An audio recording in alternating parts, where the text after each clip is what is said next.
నమస్కారం. ప్రభుత్వ పథకాల అప్డేట్స్ కోసం మన ఛానల్‌ని సబ్స్క్రైబ్ చేసుకోండి. వీడియోస్ మాత్రం లైక్ చేస్తూ ఉండండి. ఇక వివరాలకెళ్తే తెలంగాణలోని నిరుద్యోగ యువతీ యువకులకైతే తెలంగాణ ప్రభుత్వం రాష్ట్ర ఆవిర్భావ కానుకగా రాజీవ్ యువ వికాస పథకాన్ని అయితే ప్రారంభించింది. రాజీవ్ యువ వికాస పథకం మార్గదర్శకాలు కూడా విడుదల చేసింది. జూన్ 2వ తేదీన సీఎం రేవంత్ రెడ్డి చేతుల మీదుగా ఈ రుణాలైతే పంపిణీ చేస్తారు. 6 కేటగిరీలుగా స్వయం ఉపాధి రుణాలైతే మంజూరు చేస్తారు. ఇక జనాభా ప్రాతిపదికన యూనిట్ల మంజూరు చేస్తారు. ఏప్రిల్ 5వ తేదీలోపు దరఖాస్తు చేసుకోవచ్చు. గ్రామాల్లో ఏడాదికి 1.5 లక్షలు, పట్టణాల్లో 2 లక్షల ఆదాయ పరిమితి లోపు ఉన్నవారు అప్లై చేసుకోవచ్చు. ఈ పథకానికి బడ్జెట్లో 6,000 కోట్లు కూడా కేటాయించడం జరిగింది. 6 కేటగిరీలుగా ఈ సబ్సిడీ లోన్లు అయితే ఇస్తారు. 50,000 లోపు రుణం తీసుకుంటే 100% సబ్సిడీ ఇస్తారు. ఇక కట్టాల్సిన పని లేదు. ఇక 50,000 రూపాయి నుంచి ₹1,00,000 వరకు లోన్ తీసుకుంటే 90% సబ్సిడీ వస్తుంది. 10% కట్టాల్సి వస్తుంది. అదేవిధంగా ₹1,01,000 నుంచి రూపాయి నుంచి 2 లక్షల రుణం తీసుకున్న వాళ్ళు 80% మాఫీ అవుతుంది. 20% కట్టాల్సి ఉంటుంది. ఇక రూపాయి నుంచి 4 లక్షల వరకు రుణం తీసుకుంటే 70% మాఫీ చేస్తారు. 30% చెల్లించాల్సి ఉంటుంది. ఇక వల్నరబుల్ గ్రూపులకు ₹1,00,000 100% సబ్సిడీ ఇస్తారు. మైనర్ ఇరిగేషన్ సంబంధించి 100% సబ్సిడీ ఇస్తారు. కట్టాల్సిన పని లేదు అని ఈ విధంగా ప్రభుత్వం అయితే మార్గదర్శకాలు అయితే విడుదల చేసింది. ఇక ముఖ్యమైన తేదీలు చూస్తే ఏప్రిల్ 5వ తేదీలోపు దరఖాస్తును ప్రజాపాలన సేవా కేంద్రాల్లో సమర్పించాలి. ఏప్రిల్ 6 నుంచి మే 20వ తేదీ వరకు మండల స్థాయిలో ఎంఎల్సి స్క్రూటినీ చేసి డిఎల్సికి ఆ లిస్ట్ అయితే పంపిస్తారు. ఇక మే 21, 31వ తేదీ వరకు డిఎల్సి స్క్రూటినీ చేసి తుది జాబితాను ప్రకటిస్తుంది. ఇక జూన్ 2, 9వ తేదీల్లో రుణమైతే మంజూరు చేస్తారు. ఇదొక తెలంగాణలోని చదువు రాకున్నా కానీ ప్రతి ఒక్కరు కూడా అప్లై చేసుకునేటువంటి ఒక మహత్తర పథకం అని చెప్పుకోవచ్చు. ఇక దరఖాస్తు ఫారంలో మరి ఇన్కమ్ సర్టిఫికేట్ కూడా సబ్మిట్ చేయాల్సి ఉంటుంది. రేషన్ కార్డు లేకుంటే ఆదాయ ధృవీకరణ పత్రాన్ని సమర్పించాలి.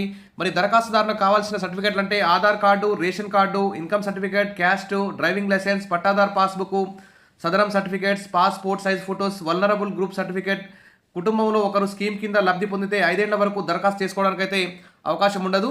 ఇవన్నీ మీరన్నీ సమకూర్చుకొని సర్టిఫికేట్స్ అన్నీ అప్లై చేసుకోవడానికి రెడీగా ఉండండి. 21 ఏళ్ల నుంచి 60 ఏళ్ల మధ్య ఉన్నవారు, వ్యవసాయేతర రుణాలకు దరఖాస్తు చేసుకునే వారి వయసు 21 ఏళ్ల నుంచి 55 ఏళ్ల మధ్య తర్వాత ఈ విధంగా ఉన్న వయసు ఉన్నవారైతే అప్లై చేసుకోవచ్చు. ఇక దీనికి సంబంధించి అనేక సమస్యలు అయితే ఉన్నాయి. మరి రేషన్ కార్డు ఉంటేనే రాజీవ్ యువ వికాస పథకానికి అప్లై చేసుకునే అవకాశం దక్కుతుంది. మరి పథకం అమలుకి ఈ విధంగా సర్కార్ లింక్ పెట్టడం అన్యాయం అని చెప్పి అందరు కూడా అంటున్నారు. కుటుంబంలో ఒక్కరికే అవకాశం, మండల జిల్లా స్థాయిలో స్క్రీనింగ్ చేస్తారు. ఇక జిల్లా ఇన్ఛార్జ్ మంత్రి ఆమోదిస్తేనే రుణం మంజూరయ్యే అవకాశం ఉంది. మరి పథకం మార్గదర్శకాలు జారీ చేసింది. ఇక పాత దరఖాస్తులపై ఎటు తేల్చని ప్రభుత్వం అంటూ ఇక్కడ చూస్తున్నాం. ఇక్కడ చూస్తే ప్రభుత్వం ఊరించిన రాజీవ్ యువ వికాస పథకం యువతనైతే ఉసూరు అనిపిస్తుంది. కుటుంబంలో ఒక్కరికే అవకాశం కల్పించడమే కాక రేషన్ కార్డు ఉంటేనే మరి పథకానికి అర్హులని చెప్పడం ఇది ఒక అప్లై చేసుకోవడానికి అయితే చాలా అడ్డంకిగా మారింది. ఇక ఆదాయం సర్టిఫికేట్ ఎలా మరి రేషన్ కార్డుతో సర్కారు ముడిపెట్టింది. రేషన్ కార్డు లేకుంటే ఆదాయ సర్టిఫికేట్ను పెట్టాలని సూచించింది. అయితే ఆదాయ సర్టిఫికేట్ జారీకి మరి రెవెన్యూ అధికారులు అయితే రేషన్ కార్డునే ప్రామాణికంగా తీసుకుంటున్నారు.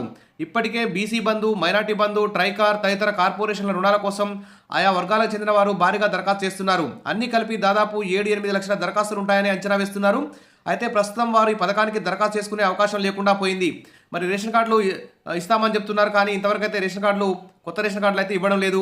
ఆన్లైన్లో ఆధార్ కార్డు నెంబర్ ఎంట్రీ చేయగానే ఇప్పటికే రుణాల కోసం దరఖాస్తు చేసుకున్నారని, అప్లికేషన్ రిజెక్ట్ అవుతుందని చెప్తున్నారు. మరోవైపు గవర్నమెంట్ ఆ దరఖాస్తులను పరిగణలోకి తీసుకుంటారో లేదో అని స్పష్టత అయితే ఇంతవరకు అయితే లేదు. ఇక లోన్ కోసం బ్యాంకు యొక్క అనుమతి కూడా తీసుకోవాలి. ఒక సర్టిఫికేట్ కూడా కాన్సెంట్ కూడా తెచ్చుకోవాలి బ్యాంకు నుంచి. మొదటి దరఖాస్తుదారులకే తొలి ప్రాధాన్యత ఇస్తారు. మొత్తం మంజూరైన యూనిట్లో 25% మహిళలకైతే కేటాయిస్తారు. అందులో ఒంటరి, వితంతు మహిళలకు ప్రాధాన్యత ఇస్తారు. దివ్యాంగులకు 5%, తెలంగాణ ఉద్యమకారులు, ఎస్సీ వర్గీకరణ అమరవీరుల కుటుంబాలకు ప్రాధాన్యత ఇస్తారు. మరి ఇప్పటికే స్వయం ఉపాధి పొందుతున్న వారికి కూడా ఇస్తారు. కావాల్సిన పత్రాలు ఆధార్ కార్డు, రేషన్ కార్డు ఈ విధంగా ఇంకా ఏం అవసరం అంటే దరఖాస్తు చేసే విధానం ఆన్లైన్లో MMS online beneficiary management monitoring system వెబ్సైట్లోకి వెళ్ళి ఆన్లైన్లో అప్లికేషన్ అయితే చేసుకోవాల్సి ఉంటుంది. సంబంధిత సర్టిఫికేట్ కూడా జతపరచాల్సి ఉంటుంది. చేసి ప్రజాపాలన సేవా కేంద్రాలు అంటే MPDO, municipal commissioner, zonal commissioner కార్యాలయాల్లో ఆ దరఖాస్తు కాపీని అయితే అందజేయాల్సి ఉంటుంది. తొలుత MPDO, municipal commissioner, zonal commissioner, collector నియమించిన ప్రత్యేక అధికారి, bank manager, BC, SC, ST, minority, EBC కార్పొరేషన్ల ప్రతినిధులు, డిఆర్డీఏ ప్రతినిధులతో ఏర్పాటైన మండల కమిటీ పరిశీలిస్తుంది. అర్హుల లిస్టును అయితే సిద్ధం చేసి జిల్లా స్థాయికి పంపుతుంది. ఇక కలెక్టర్ ఆధ్వర్యంలో జిల్లా స్థాయి కమిటీ లబ్ధిదారులను అయితే ఫైనల్ చేస్తుంది.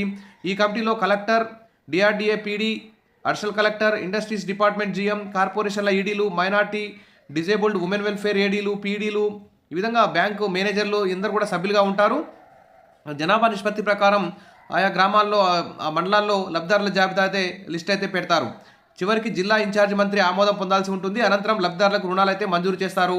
100% సబ్సిడీ రుణాలు నేరుగా లబ్ధిదారులకు అందజేస్తారు. అయితే ఆ యూనిట్ ఏర్పాటుకు తొలుత 80% నిధులే విడుదల చేస్తారు. మరి క్షేత్రస్థాయిలో వాళ్ళు ఆ యూనిట్ని, ఆ షాప్ని కానీ, ఆ బిజినెస్ని కానీ ప్రారంభించిన తర్వాత మిగతా 20% అయితే మంజూరు చేస్తారు.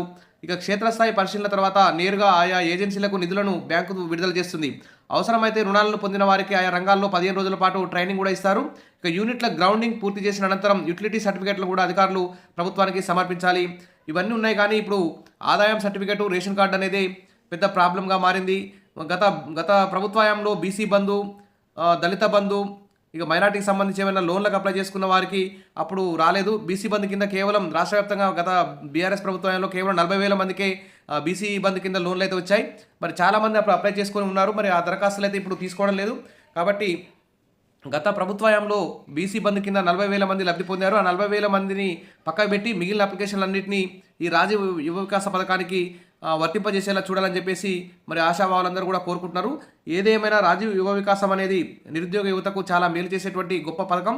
దీన్ని మరి ప్రభుత్వం రేషన్ కార్డుల సమస్య లేకుండా, ఆదాయం సర్టిఫికేట్ సమస్య లేకుండా గత ప్రభుత్వంలో బీసీ బంధుకు అప్లై చేసుకున్న వారి దరఖాస్తులు కూడా ఇప్పుడు అనుమతించే విధంగా చర్యలు తీసుకొని చాలా వెబ్సైట్ కూడా మంచి మొరాయించకుండా, సర్వర్ బిజీ కాకుండా చూసుకొని ఎలాంటి తప్పులు లేకుండా నిజంగా అర్హులైనటువంటి యువతకు అందరికీ ఈ లోన్లు, సబ్సిడీ లోన్లు అందిస్తారని చెప్పి ఆశిద్దాం.